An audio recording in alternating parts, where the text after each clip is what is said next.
One to one ஆன்மீக நேயர்களுக்கு அன்பு வணக்கம். நம்ம சேனலில் தொடர்ந்து ஜோதிட விழிப்புணர்வு நிகழ்ச்சிகளை பார்த்துட்டு வரோம். அந்த வகையில் இன்றைக்கி நாம் பார்க்க போகிறது சனி பயிற்சி, குரு பயிற்சி, ராகு கேது பயிற்சி எல்லாமே சாதகமாக இருந்தாலும் அதுக்கப்புறம் நடக்கக்கூடிய விஷயங்கள்லாம் பார்க்கும்போது எதுவும் ஒரு முன்னேற்றத்தை தரக்கூடியதுக்கான அறிகுறிகளே இல்லையே சார், இதுக்கு என்ன காரணம் அப்படின்னு பல பேர் கேட்டுட்ருக்காங்க. எல்லாருக்கும் சொல்ல வேண்டிய ஒரே விஷயந்தான், எப்போதுமே பார்த்திங்கன்னா யார் யாருக்கு என்னென்ன திசை நடந்தாலும் என்ன புத்தி நடந்தாலும் கோச்சார கிரகங்களோட அனுசரித்து பார்த்தால் மட்டும்தான் பலனை கொடுக்குங்கிறது நம்ம முதல்ல தெரிஞ்சுக்கணும். வெறும் திசாபுத்தியை மட்டுமே வச்சு பலன் சொல்லும்போது அது பெரிய அளவுக்கு பலனை கொடுப்பதில்லைங்கிறது தான் பல பேர் அனுபவங்களில் சொல்லக்கூடிய உண்மைகள். அதுவும் நம்ம ப்ராக்டிக்கலாக பார்த்துக்கிட்டு இருக்கோம்.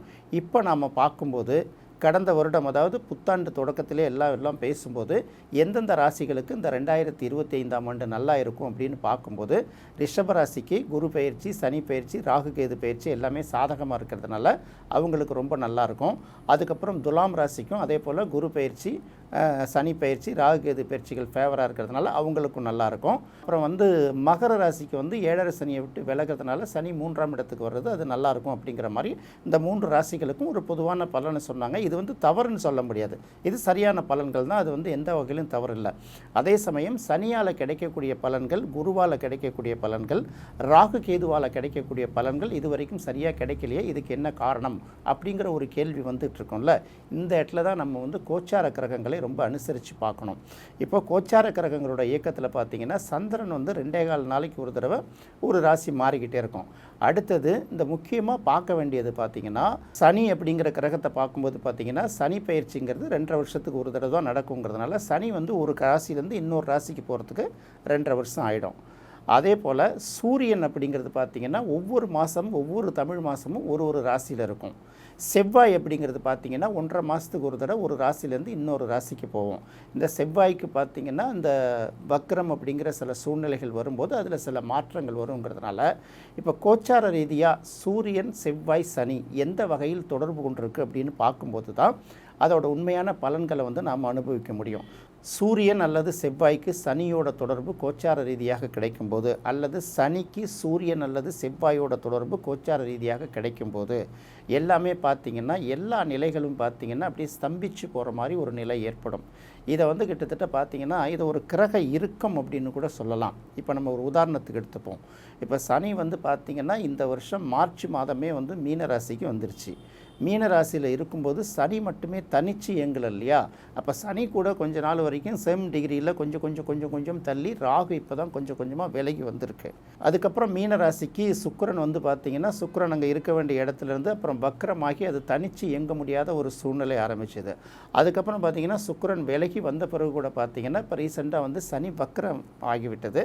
அப்போ வக்ரம்ங்கும் போது இயல்பான நிலையிலேருந்து சற்று மாற்றத்தை கொடுக்கும். அப்படிங்கிறனால அதனால் முழுமையாக செயல்பட முடியாது அப்படிங்கிறது இந்த கோச்சார ரீதியாக இப்போ நம்ம தெரிஞ்சுக்க வேண்டியதாக இருக்குது.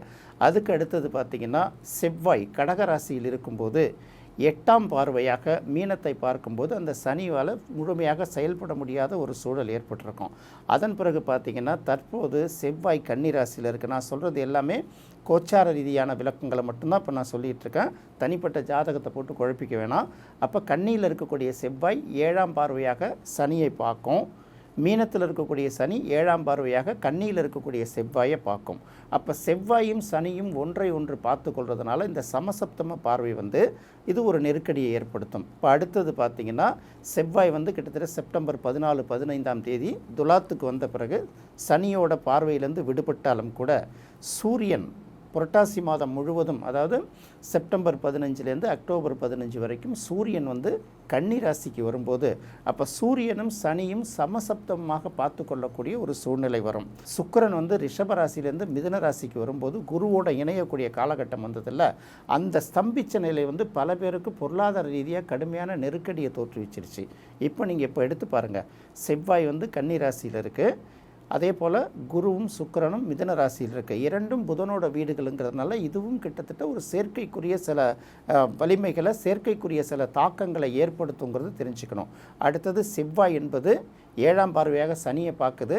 சனிங்கிறது 7ஆம் பார்வையாக செவ்வாயை பார்க்கறதுனால இப்போ பார்த்திங்கன்னா பல கிரகங்கள் தனித்து இயங்க முடியாத ஒரு இறுக்கமான சூழ்நிலை சிக்கலாகிடுது. இப்போ அடுத்தது பார்த்திங்கன்னா செப்டம்பர் 15லேருந்து அக்டோபர் 15 வரைக்கும் சூரியன் கன்னிராசியில் இருக்கும்.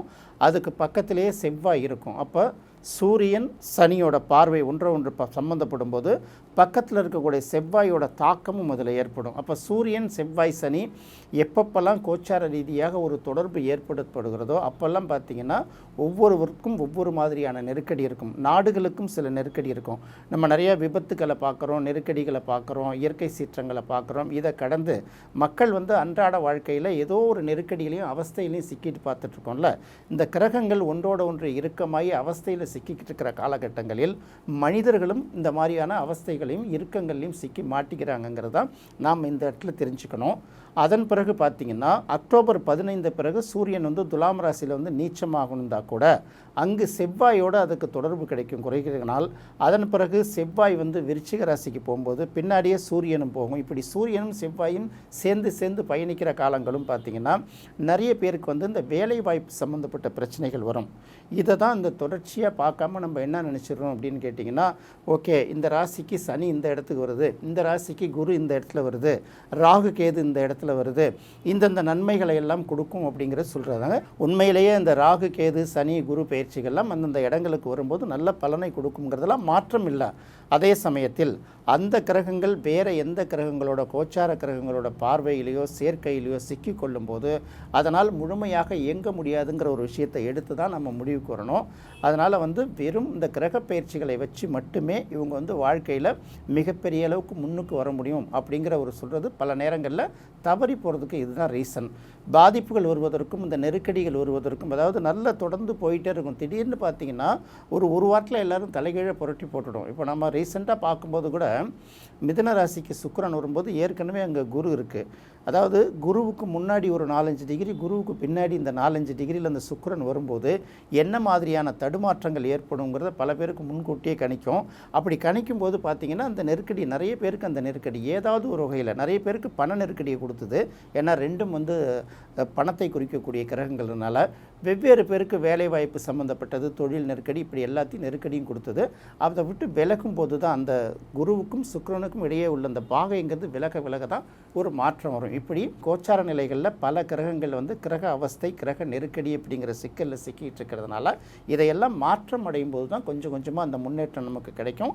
மற்ற கிரகங்களோட சாதகமான பலன்களையும் நம்ம அனுபவிக்க முடியும் அப்படிங்கிறது தெரிஞ்சுக்கணும். என்ன நேயர்களே, இது உங்களுக்கு நிச்சயமாக பலனளிக்கிற வகையில் இருக்கும்னு நினைக்கிறோம். மீண்டும் மற்றொரு சுவையான நிகழ்ச்சியில் சந்திக்கலாம். நன்றி, வணக்கம்.